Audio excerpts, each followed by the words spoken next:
खुशामदीद। मैं मोहम्मद इमरान इस्तकबाल करता हूं आपका राजस्थान सरकार और वेदांता के CSR इनिशिएटिव ई कक्षा में, जिसके टेक्निकल पार्टनर है मिशन ज्ञान। आज की इस क्लास में मुताला करेंगे बच्चों हमारी दरसी किताब आईना अदब के हिस्सा नज्म के सबक नंबर 2 का, जिसका उन्वान है मिर्ज़ा गालिब। ये बच्चों गालिब की गज़लें हैं। पहले हिस्से के अंदर गालिब का तारुफ था, उसके बाद 2 गज़लें थीं। तो मैंने सबक को 4 हिस्सों में तकसीम किया था। पहले हिस्से के अंदर जो गालिब का तारुफ वाला हिस्सा था, वहाँ हमने गालिब का तारुफ हासिल किया था और साथ ही गालिब की खुसूसियात कलाम का मुताला भी हमने उसी हिस्से में किया है। तो आपको उसके लिए वो हिस्सा देखना है। दूसरे हिस्से के अंदर और तीसरे हिस्से के अंदर गालिब की 2 गज़लें थी कि जिनको हमने वहाँ मुताला किया और उनकी तशरीह की गज़लों की। अब ये चौथा हिस्सा जो मैं आपके सामने लेकर आया हूँ, इसमें उन तीनों हिस्सों से मुतालिक जो सवाल और जवाब हैं, वो उन सवालों के जवाब हम यहाँ पर हासिल करेंगे, उनकी मश्क करेंगे सवालों की। तो हम शुरू करते हैं चौथा हिस्सा, मश्की सवालात। मश्की सवालात में बच्चों पहला सवाल जो आपके लिए दे रखा है निसाबी किताब के अंदर, ये पूछता है आपसे कि मिर्ज़ा गालिब कब और कहाँ पैदा हुए थे। सने पैदाइश और जगह विलादत के आप कहाँ पैदा हुए थे, वो जगह भी आपको बतानी है। तो जवाब देखना है इसका कि मिर्ज़ा गालिब 27 दिसंबर 1797 को आगरा में पैदा हुए थे। आगरा के अंदर आपकी पैदाइश हुई थी, 27 दिसंबर को पैदा हुई थी और 1797 के अंदर आपकी पैदाइश हुई थी। आगे आते हैं सवाल नंबर 2 की जानिब। यह पूछ रहा है गालिब की उर्फियत क्या थी। गालिब को लक़ब भी मिले थे, गालिब को खिताब भी मिले थे और गालिब का एक उर्फ भी था, मिर्ज़ा नौशा के नाम से आपको जाना जाता था। तो गालिब का उर्फ था मिर्ज़ा नौशा। लिख लेना है आपको, और ये छोटे छोटे सवाल हैं, ये तो आपको अपने जहन में रख लेना है पक्का इसको, कि ये आपको हमेशा याद रहें, समझते हुए चलना है। तो मिर्ज़ा गालिब की उर्फियत लिखनी है मिर्ज़ा नौशा। ये था सवाल नंबर 2 का जवाब। आते हैं सवाल नंबर 3 की जानिब। ये पूछ रहा है हमसे कि शायर का जी क्या देखकर खुश हुआ। जी खुश हुआ है, क्या देखकर खुश हुआ था, किन से घबरा गया था शायर। इन आबलों से पांव के घबरा गया था मैं, जी खुश हुआ है राह को पुरखार देखकर। कि शायर का जी रास्ते के अंदर कांटे देखकर खुश हो गया था। जो रास्ते में कांटे पड़े हुए थे, राह को पुरखार कांटों से भरी हुई देखकर, क्योंकि उसके पैर में छाले थे। उसको इस बात से खुशी मिल गई थी कि अब जो मेरे पैर के छाले हैं, ये सारे के सारे छाले फूट जाएंगे और अब मैं बआसानी अपनी राह, अपनी मंजिल पार कर पाऊंगा। शायर का जी रास्ते में पड़े हुए कांटे देखकर खुश हो गया था। क्यों खुश हो गया था? रास्ते में पड़े हुए कांटे देखकर, उन कांटों से उसके पांव के छाले फूटने वाले थे, पानी से भरे हुए छाले फूटने वाले थे। आगे आते हैं सवाल नंबर 4 की जानिब। यह आपसे पूछ रहा है कि यह न थी हमारे किस्मत के विसाले यार होता, अगर और जीते रहते यही इंतजार होता। इस शेर का खुलासा पूछ रहा है आपसे, इसका खुलासा बताना है आपको कि शेर क्या बात बयान कर रहे हैं। तो मैंने आपको तशरीह के वक्त समझाया था कि शायर कह रहा है कि हमारी किस्मत ये न थी, ऐसी हमारी किस्मत नहीं थी कि हम अपने महबूब का दीदार कर पाते, अपने महबूब से, अपने दोस्त से मिल पाते। तो अपने महबूब के दीदार के इंतजार में हम मर गए, हमने अपनी जान दे दी नहीं मिल पाने के अंदर, दुख दर्द के अंदर, अलम में। लेकिन अगर हम मिल भी जाते, अगर हम जिंदा भी रहते, हम मर गए हैं अभी, अगर जिंदा भी रहते तो हमारा यही इंतजार रहता, तब भी हमें हमारे दीदार, महबूब का दीदार नहीं होता, हमारे दोस्त से हमारी मुलाकात नहीं होती। तो शेर का मफहूम देखिए कि हमारी तकदीर में ये ना था कि हम विसाले यार से लुत्फ अंदोज होते, हम महबूब से मिलने का इंतजार करते रहते और इंतजार करते करते हम मर गए। मगर मर न जाते, यानी जीते रहते, तो हमको वस्ले यार की अजियत मिलती। जो हमारे दुख होता है, वस्ले यार का दुख भी बहुत बड़ा दुख होता है, तो वो दुख हमारे जो हिस्से में आ गया था वो खत्म नहीं होने वाला था और हम इसी तरह परेशान होते रहते। इसलिए अच्छा ही हुआ कि हम मर गए और इंतजार वस्ले यार की तकलीफ से हमें निजात मिल गई। तो इसमें बुराई की कोई बात नहीं है कि हम मर गए। अगर हम जिंदा रहते तो हम उसी दुख दर्द में मुब्तला रहते, उसी तकलीफ में मुब्तला रहते और हमें जो महबूब का विसाल है वो विसाल हमारी किस्मत में नहीं था, महबूब से मिलना हमारी किस्मत में नहीं था। यह था इस सवाल का जवाब। आगे आते हैं सवाल नंबर 5 की जानिब। यहाँ पर फिर एक शेर दिया है आपको और उसका मफहूम पूछा गया है कि गिरनी थी हम पे बरक़े तजल्ली न तूर पर, देते हैं बादा ज़र्फ़ कद ख्वार देखकर। गालिब के मुंदरजा बाला शेर का मतलब लिखिए। इस शेर का आपको माने बताने हैं। तो माने जब आपको मैंने समझाया था, तशरीह में आपको और देखोगे, तशरीह वाला हिस्सा जो तीसरा हिस्सा था इस सबक का, आपको वहां और इसकी वजाहत हो जाएगी इस शेर की। तो मैं आपको समझा दूंगा फिर से कि यहाँ पर गालिब ने किस्सा तूर का, जो तूर का वाक़या था उसकी तरफ इशारा किया है। तूर का वाक़या ऐसे था कि मूसा अलैहिस्सलाम जो कलीमुल्लाह थे, अल्लाह से बातें करते थे, तूर के ऊपर जाकर अल्लाह से बातें करते थे, अल्लाह से कलाम करते थे।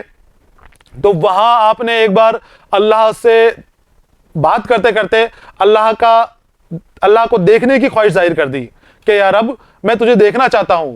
तो रब ने मना किया कि नहीं मूसा, तुम मेरी तजल्ली को बर्दाश्त नहीं कर पाओगे।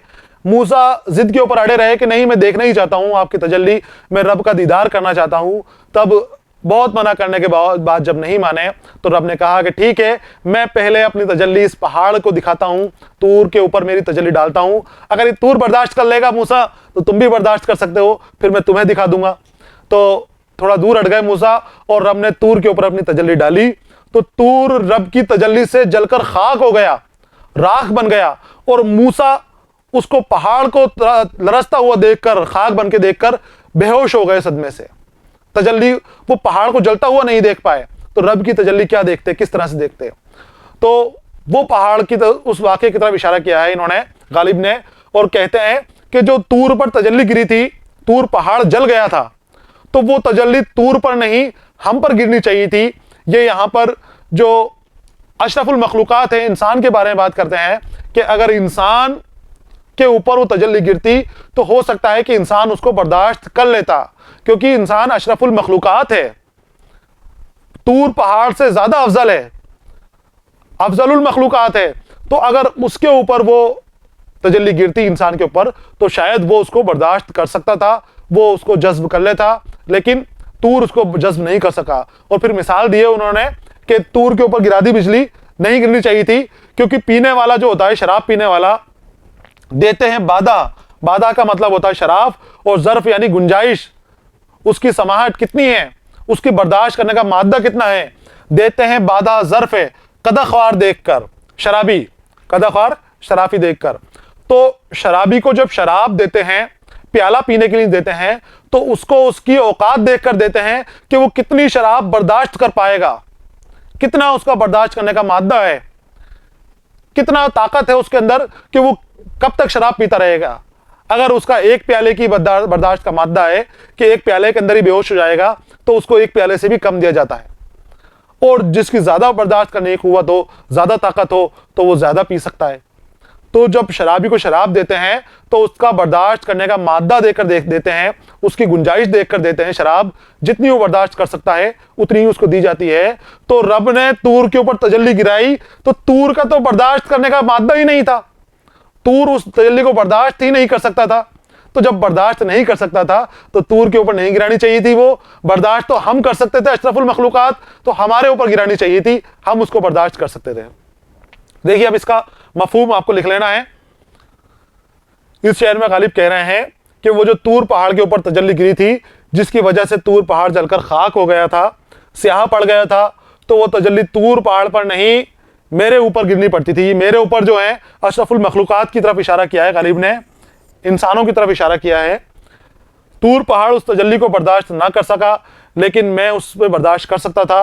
अशरफुल मखलूकात इंसान जो है उसको बर्दाश्त कर सकता था, क्योंकि जब किसी शराबी को शराब का प्याला दिया जाता है तो उसकी गुंजाइश देखकर दिया जाता है, तो उसकी शराब पीने और शराब बर्दाश्त कर पाने के मादे के मुताबिक दिया जाता है कि ये कितनी शराब को बर्दाश्त कर सकता है, उतनी शराब उसको दी जाती है। यह था खुलासा इस शेर का। आगे आते हैं अगले सवाल की जानिब। सवाल नंबर 6, मुंदरजा झेल अल्फाज के माने आपको बताने हैं। जो अल्फाज दे रखे हैं आपके, विसाले यार, नीमकश, नासिर और आतिश परस्त। विसाले यार, यार से विसाल, यार से मिलन की बात, यार से मिलन।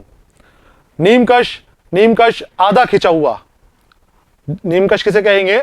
आधा खिंचा हुआ, किसे पूरी तरह नहीं खींचा गया, और आधा खिंचा हुआ, सुस्ती के अंदर, लापरवाही के अंदर कोई काम किया हुआ, आधा खिंचा हुआ।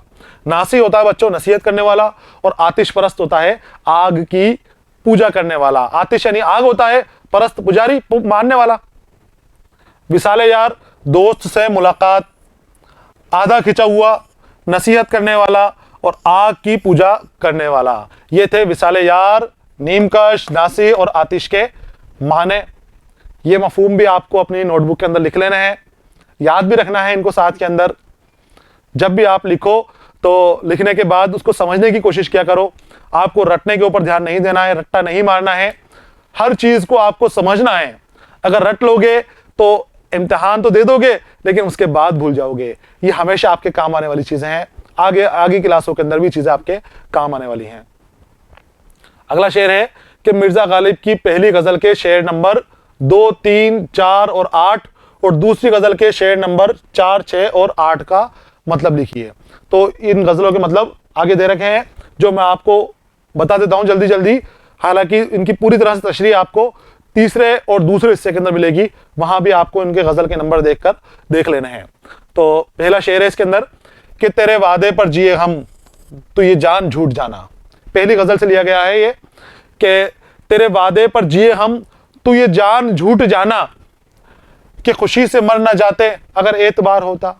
गालिब कह रहे हैं कि तूने हमसे मिलने का वादा किया था, तूने हमारे पास आने का वादा किया था, तो तू ही समझ रहा है कि हमने तेरे वादे को सच मान लिया, तो तू झूठ मान रहा है, तू ये झूठ समझा है।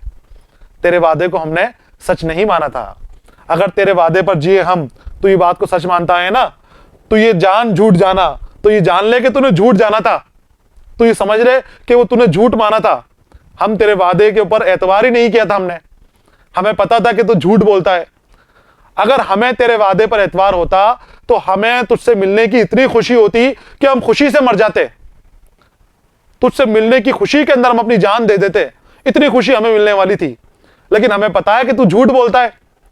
अब तू झूठ बोलता है तो हमने तेरी बात का यकीन ही नहीं किया था, और तू सोच रहा है कि हम तेरे वादे के ऊपर जिंदा हैं। तूने वादा किया था मिलने का, इसलिए हम जिंदा हैं। तो तू समझ ले महबूब, मेरे दोस्त, तू ही समझ ले कि तू झूठ बात जानी है, तूने झूठ समझा इस बात को। मैंने तेरे वादे को सच नहीं माना था, मैंने तेरे वादे को झूठ माना था, और मैं तेरे वादे पे नहीं जिया, मैं तेरे वादे को झूठ मान के जिया। जैसे जीता था वैसे ही जिया। अगर मुझे तेरे वादे पर एतबार हो जाता तो मैं तो खुशी से ही मर जाता, कि खुशी से मर ना जाते अगर एतबार होता। गालिब खुद कह रहे हैं कि तेरे वादे पर एतबार होता कि खुशी से नहीं मर जाते हम। किसी का कोई दिल की तमन्ना, जिसकी पूरी शिद्दत से उसको इंतजार हो, वो चीज अगर मिले उसको तो कितनी ज्यादा खुशी होती है। इतनी ज्यादा खुशी होती है कि जान जाने का खदशा भी होता है खुशी के अंदर। तो गालिब कह रहे हैं कि अगर हम तेरे वादे को सच मान लेते तो हम तो खुशी से ही मर जाते। ये तशरीह आपको लिख लेनी है इसकी। आगे आते हैं, अगला शेर है, कोई मेरे दिल से पूछे तेरे तीर नीम कश को। कोई मेरे दिल से पूछे तेरे तीर नीम कश को, ये खलिश कहां से होती जो जिगर के पार होता। गालिब कह रहे हैं कि मेरे दिल से कोई पूछे, जो तूने तीर छोड़ा है, तीर नीमकश, आधा खिंचा हुआ तीर। अभी नीमकश के माने बताए थे ना आपको, आधा खिंचा हुआ। तो महबूब, जो तूने मेरे ऊपर तीर मारा है, जो अपनी नजरों का तीर मारा है, आंखों से तीर मारा है तूने, तो वो जो तीर तूने मारा था, तूने पूरा नहीं खींचा उसको। पूरी तरह से अगर तू कमान को खींच लेता तो वो मेरे दिल के आर पार होता और मेरा काम तमाम हो जाता। लेकिन जो तूने तीर मारा है वो मेरे दिल में जाकर चुभ गया है। वो पूरा आर पार नहीं हुआ, उसने पूरी तरह से मेरी जान नहीं ली, वो चुभ गया है मेरी आंखों के अंदर, मेरे दिल के अंदर। तेरी आंखों से मारा हुआ तीर, तेरा तीर चश्म, तीर बसारत मेरे जज्ब हो गया है दिल के अंदर, और अब ये मेरे दिल के अंदर खलिश पैदा कर रहा है, चुभन पैदा कर रहा है। उस चुभन से ही मुझे मजा आ रहा है, उस चुभन ही मुझे दिल को मजा देने वाली महसूस हो रही है। इतना मजा आ रहा है उस चुभन से, मैं क्या बताऊं, कैसे उसको अर्ज करूं कि खलिश कहां से होती जो जिगर के पार होता। और अगर उस तीर को तो पूरी तरह खींच के मार देता, पूरी ताकत से खींच लेता, तो वो तीर जिगर के पार हो जाता, और जिगर के पार होने के अंदर फिर तो मेरा काम तमाम ही हो जाता, मेरे चुभन नहीं होती। ये असली मजा तो मुझे ये चुभन से हो रहा है। तो मैं क्या बताऊं मुझे कितना मजा आ रहा है, कितना अच्छा एहसास हो रहा है मुझे तेरा तीर लेकर। तो कोई मेरे दिल से पूछे तेरे तीर नीम कश को, ये खलिश कहाँ से होती जो जिगर के पार होता। तो ये खलिश जिससे मुझे मजा आ रहा है, खलिश यानी चुभन, ये जो दिल में तीर लगा हुआ है। अब ये तीर की बात हो रही है नजरों के तीर की। नजरों का तीर मारा महबूब ने, तो नजरें कैसी, अधखुली सी तीर, अधखुली सी नजरें, पूरी नजर खुलती तो बात आमने सामने हो जाती कि क्या बात है, क्यों देखा है, क्यों नजर ऐसी आई है। अधखुली सी नजरें आई हैं तो आधा तीर लगा, तो उसकी मदहोश हो गया मैं, उसी के अंदर खो गया है, वही मेरी नजरों के सामने बार बार आता रहता है, वही मेरा ध्यान खो गया है। तो ये खलिश हो रही है, मेरा ध्यान बार बार उस जगह के ऊपर जा रहा है, मैं अपने आप को काबू में नहीं कर पा रहा हूं। तो महबूब जो तूने मेरे तीर मारा है तो ये मुझे बहुत लज्जत दे रहा है, मैं क्या बताऊं इसमें कितना मजा आ रहा है कि कोई मेरे दिल से पूछे तेरे तीर नीमकश को, कोई मुझसे ही हाल पूछे कि तेरे तीर नीमकश मेरे दिल के अंदर किस तरह से चुभा हुआ है, किस तरह से पेवस्त हुआ है। तो मैं अब ना तो जी पा रहा हूं ना मर पा रहा हूं, ना मुझे रात को चैन है ना मेरे दिल को चैन, दिन में मेरे मुझे चैन है, मैं बेचैन घूमता फिरता हूं इधर उधर। आगे आते हैं अगले शेर की तरफ। ये है, ये कहां की दोस्ती है कि बने हैं दोस्त नासिख, कोई चारा साज होता कोई गम गुसार होता। गालिब कहते हैं, दोस्तों के बारे में अपने बात कर रहे हैं कि जब मैं अपने दोस्तों से अपने दिल का हाल बयान करता हूं, अपने दिल का दर्द बताता हूं अपने दोस्तों को, अपनी तड़प बयान करता हूं उनको, और अपने महबूब के यार से मिलने के ना मिलने के किस्से बयान करता हूं, तो जो मेरे दोस्त हैं वो मुझे नसीहत करते हैं कि तुझे दर्द मिल रहा है, तकलीफ मिल रही है, तो तुझे छोड़ दे अपने महबूब को, क्यों उनके पास जाता है। और मुझे तरह तरह की नसीहतें कर रहे हैं कि दर्द है तेरा तो इस दर्द से दूर हो जा, छोड़ दे। तो गालिब कहते हैं कि ये कहां की दोस्ती है कि बने हैं दोस्त नासिह, कि ये कौन सी दोस्ती आ गई कि मेरे दोस्त नासिह बने हुए नसीहत कर रहे हैं मुझे। दोस्ती में नसीहतें थोड़ी होती हैं, दोस्ती में नसीहतें नहीं होती, दोस्ती में गमों का इलाज होता है, दुख दर्द और परेशानी को हल किया जाता है। कोई चारा साज होता कोई गम गुसार होता, कोई चारा साज होना चाहिए था, कोई गम को दूर करने वाला होना चाहिए था, कोई इलाज करने वाला होना चाहिए था। जो मेरे दिल तड़प रहा है, मैं परेशान हूं, जब मैं अपनी परेशानी बता रहा हूं तो मुझे नसीहतें कर रहे हैं मेरे दोस्त, तो मुझे ऐसे दोस्त नहीं चाहिए। गालिब ने कौन से दोस्तों की तमन्ना की है? उन दोस्तों की तमन्ना की है कि जब मैं दर्द के अंदर तड़प रहा हूं, मैं परेशान हो रहा हूं, तो मुझे ऐसे दोस्त चाहिए कि वो मेरा इलाज करें, मेरे गम को दूर करने का तरीका निकालें कि किस तरह से मेरा गम दूर होगा। जो मुझे परेशानियां मिली हुई हैं, इन परेशानियों से मैं कैसे दूर हो सकता हूं, ऐसे दोस्त होने चाहिए थे। लेकिन ये तो मेरे दोस्त अजीबोगरीब दोस्त हो रहे हैं, ये तो नसीहतें कर रहे हैं, इलाज नहीं कर रहे, नसीहतें कर रहे हैं, मेरा गम कम करने की बातें नहीं कर रहे, उल्टे मुझे खुद को ही टोक रहे हैं कि तूने ऐसा करता तो ऐसा हो जाता, ऐसा करता तो ऐसा हो जाता। तो मुझे ऐसे दोस्त नहीं चाहिए, मुझे तो गम गुसार और चारा साज दोस्त चाहिए जो मेरे दिल के दर्द का इलाज करें। आगे चलते हैं अगले शेर की तरफ। उसे कौन देख सकता कि यगाना है वो यकता, जो दुई की बू भी होती कहीं दो चार होता। इस शेर में गालिब रब के बारे में बात कर रहे हैं, रब के बारे में बताते हुए कह रहे हैं कि उसे कौन देख सकता, किसे? रब को ऊपर इशारा कर रहे हैं कि उसे कौन देख सकता, वो यगाना है वो यकता। वो यगाना अकेला फर्द, एक है, मुनफरिद है वो, और यकता बेनजीर कि जिसका जैसा कोई नहीं, बेनियाज है वो, बेनजीर है वो। उसे कौन देख सकता कि वो यगाना है वो यकता, तो उसे कौन देख सकता है कि वो तो अकेला है, एक ही है, वो किसको नजर आएगा? किसी को नजर नहीं आता। एक है तो वो पोशीदा है, वो छुपा हुआ है। जो दुई की बू भी होती, दुई की बू, बू यानी बदबू, खुशबू। तो यहां पर क्या है कि हल्का सा भी अगर दुई का अंदाजा भी होता कि रब एक नहीं दो हैं, दुई यानी दो, अगर दुई की बू भी होती, हल्का सा अंदाजा भी होता है कि रब दो हैं, तो कहीं दो चार होता, तो कहीं दो चार होता। दो चार मतलब आमना सामना होता, या तो उनका आमना सामना होता या फिर हमारा रब से कहीं ना कहीं आमना सामना हो ही जाता। रब एक है, एक से ज्यादा नहीं है। अगर एक से ज्यादा होता तो कहीं ना कहीं वो आपस में जरूर टकराते।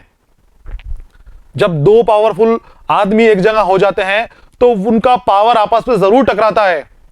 दोनों अपने आप को ताकतवर समझते हैं, दोनों अपने आप की ताकत को आजमाने की कोशिश करते हैं और उन आजमाइश की बदौलत उनके अंदर टकराव जरूर हो जाता है।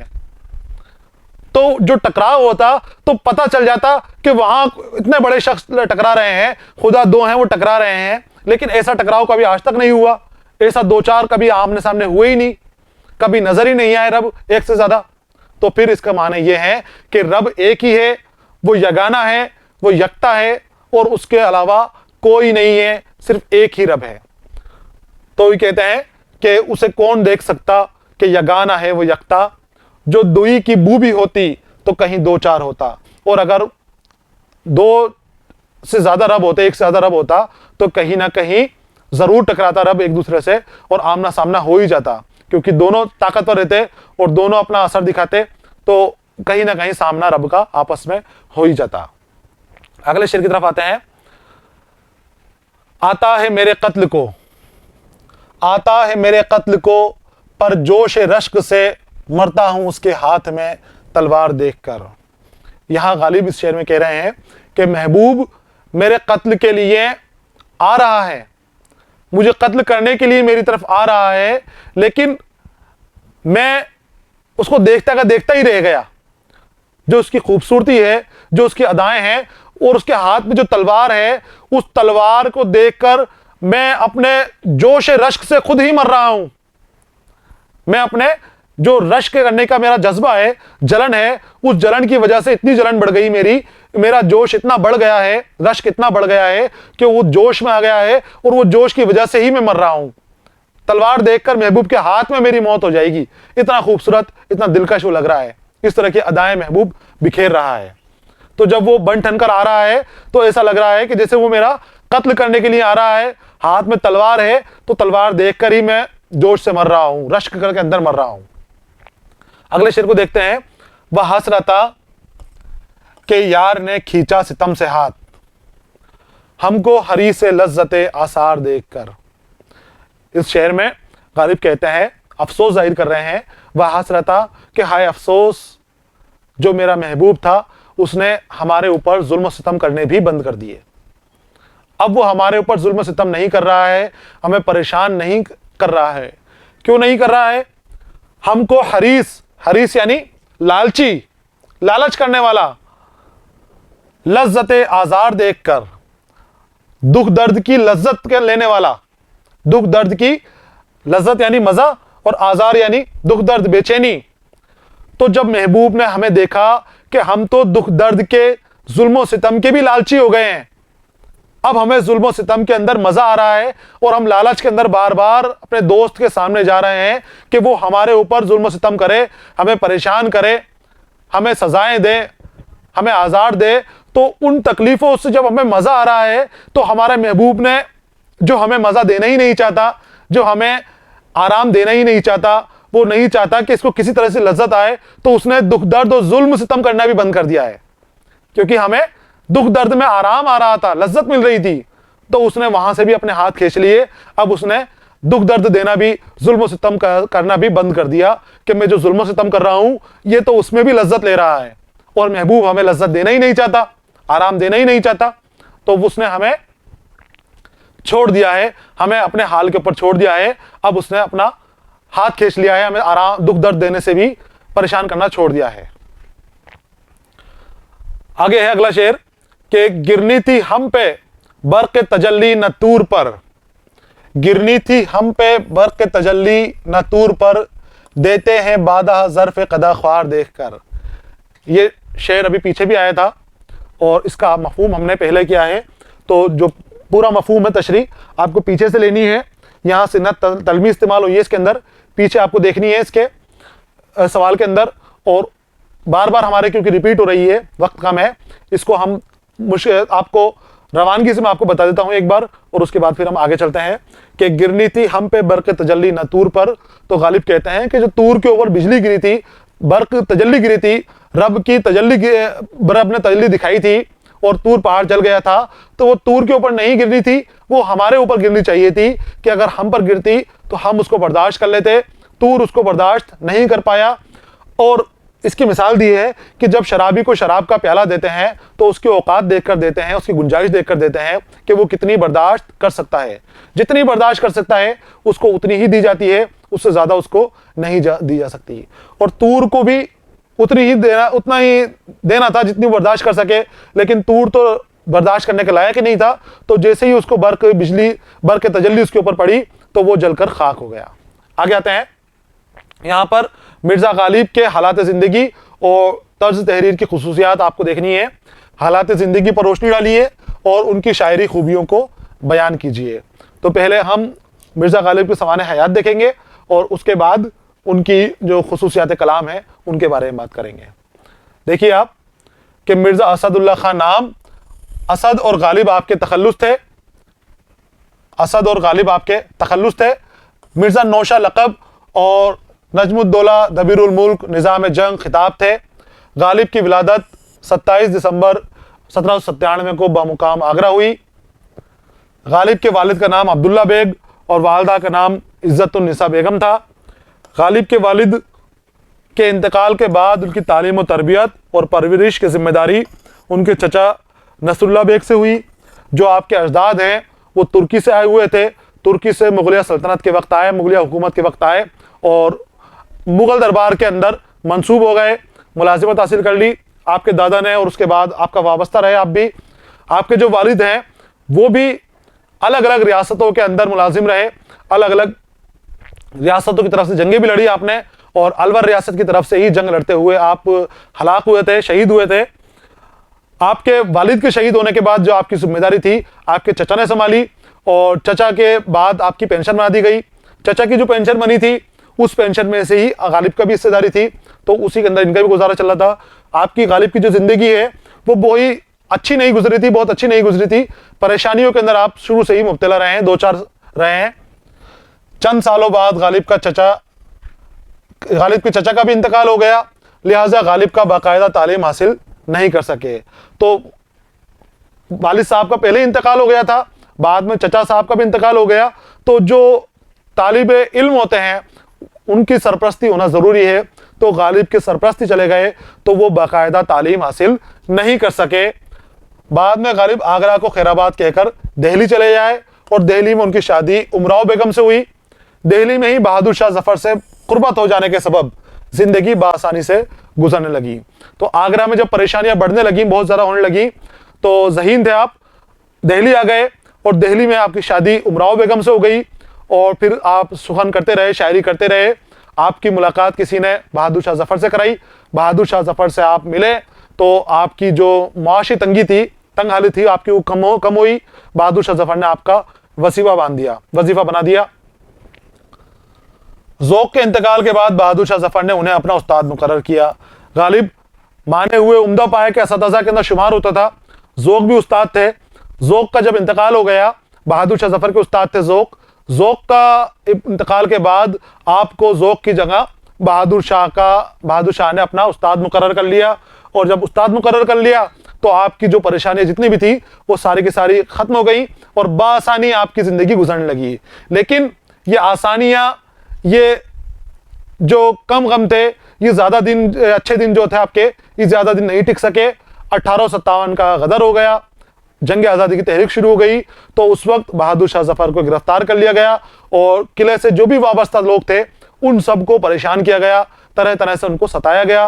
गालिब भी किले से वाबस्ता थे, बहादुर शाह जफर के उस्ताद थे, तो इनको भी बहुत ज़्यादा तकलीफें उठानी पड़ी। 1857 की जंग आज़ादी की वजह से दिल्ली का माहौल नासाजगार हो गया और गालिब को बहुत सारी परेशानियों और मुश्किलात का सामना करना पड़ा।